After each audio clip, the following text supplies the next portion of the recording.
ये कहानी है राजन की, जो कि एक कंपनी में असिस्टेंट मैनेजर था।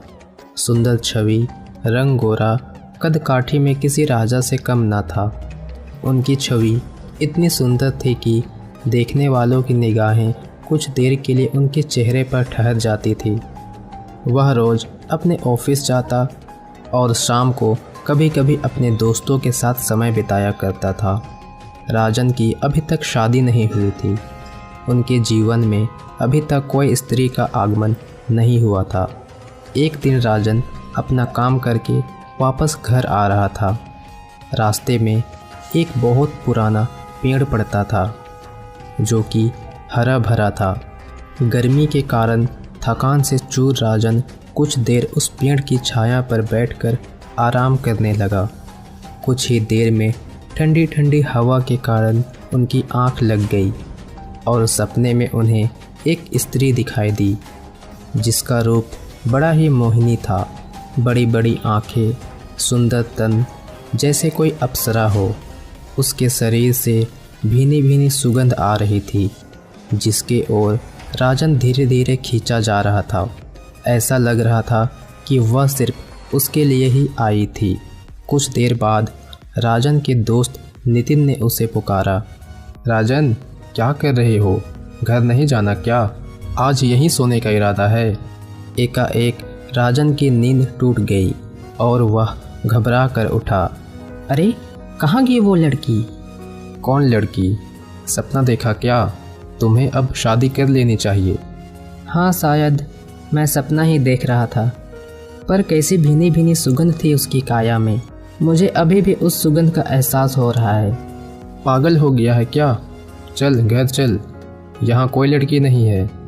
उसके बाद दोनों अपने घर की ओर चल दिए। दूसरे दिन अमावस्या का दिन था। रात में दोनों अपना काम निपटाकर अपने अपने घर की ओर चले। तभी राजन को उस पेड़ के नीचे वही लड़की दिखाई दी, जो उसे सपने में दिखी थी। अचानक वह उसे देखकर चौंक गया। तभी नितिन ने कहा, चलो भाई, बस आने वाली है। तुम कहाँ खो गए? तुम चलो, मुझे कुछ काम है, मैं अभी आता हूँ।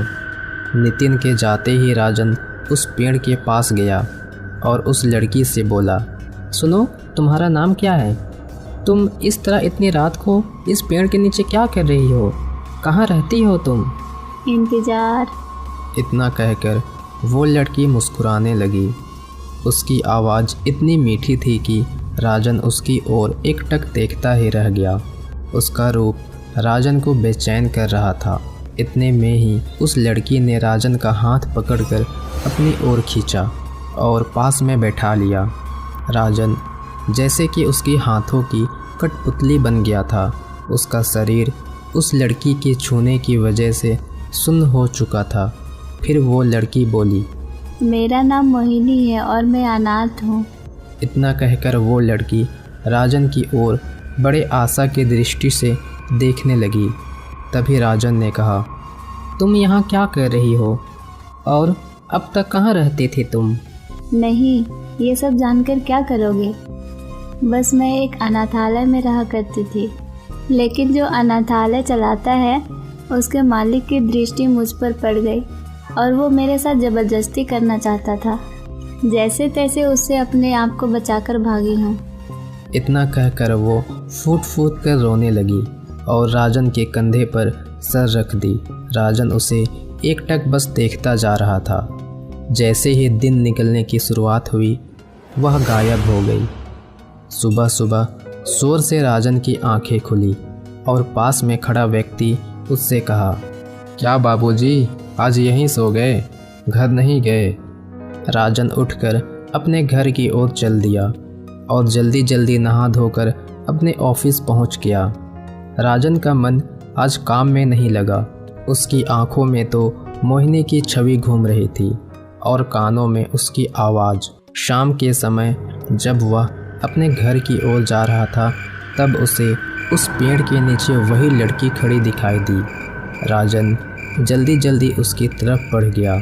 नितिन उसे देखता ही रह गया कि वो कहाँ जा रहा है।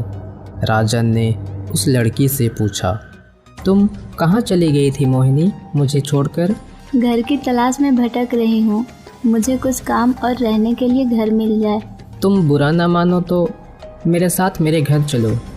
और आपका परिवार साहब, लोग क्या कहेंगे?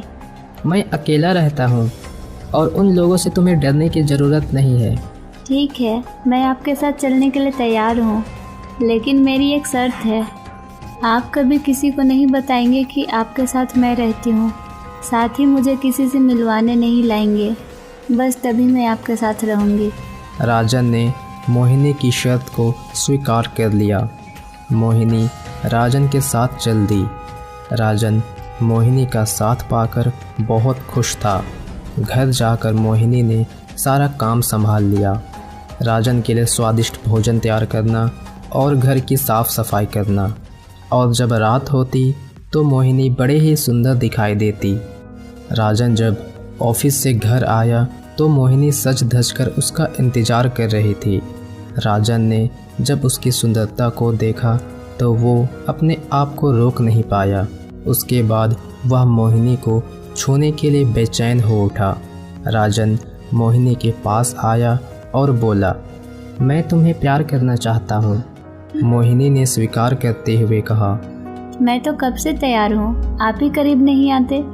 राजन को वही भीनी भीनी सुगंध आने लगी और राजन मोहिनी के साथ खो गया और वो दिन ब दिन कमज़ोर होने लगा। एक दिन जब उसके दोस्त नितिन ने उसे देखा तो, क्या भाई, तुम आजकल बड़े कमज़ोर लगते हो, स्वास्थ्य खराब है तो डॉक्टर को दिखा लो। नितिन ने उसे लेकर डॉक्टर के पास गया। डॉक्टर ने कई चेकअप किए और कहा, तुम शारीरिक रूप से कमज़ोर हो रहे हो। तुम्हें देखकर लगता है कि तुम बहुत अधिक शारीरिक श्रम कर रहे हो। जितना अधिक तुम आराम करोगे उतना तुम्हारे के लिए सही होगा। ये सुनकर नितिन हैरान हो गया और कहा, क्या कहा? शारीरिक श्रम? जहाँ तक मुझे याद है ऐसा तो कुछ काम नहीं करता ये। किसी और के पास आज तक कहीं जाता भी नहीं ये। आपको कोई गलतफहमी हुई है। ये इस तरह का व्यक्ति नहीं है। नितिन डॉक्टर की बातें सुनकर हैरान हो गया और उसने राजन से पूछा, क्या कोई ऐसी बात है जो मुझे पता नहीं? राजन मेरे दोस्त, मैं तुम्हें बहुत अच्छे से जानता हूँ। तुम मुझसे क्या छुपा रहे हो? दोस्त, ऐसी कोई बात नहीं है। होगी तो मैं ज़रूर बताऊँगा। ठीक है, चलो मैं तुम्हारे घर छोड़ देता हूँ। तभी राजन को मोहिनी का ख्याल आया और कहा, नहीं नहीं, मैं खुद चला जाऊँगा। इससे पहले राजन कभी भी नितिन को अपने घर आने से नहीं रोका था। नितिन को कुछ अजीब तो लगा, पर वह राजन से कहा, ठीक है, अपना ख्याल रखना और कोई ज़रूरत पड़े तो मुझे ज़रूर बताना। मैं चलता हूँ।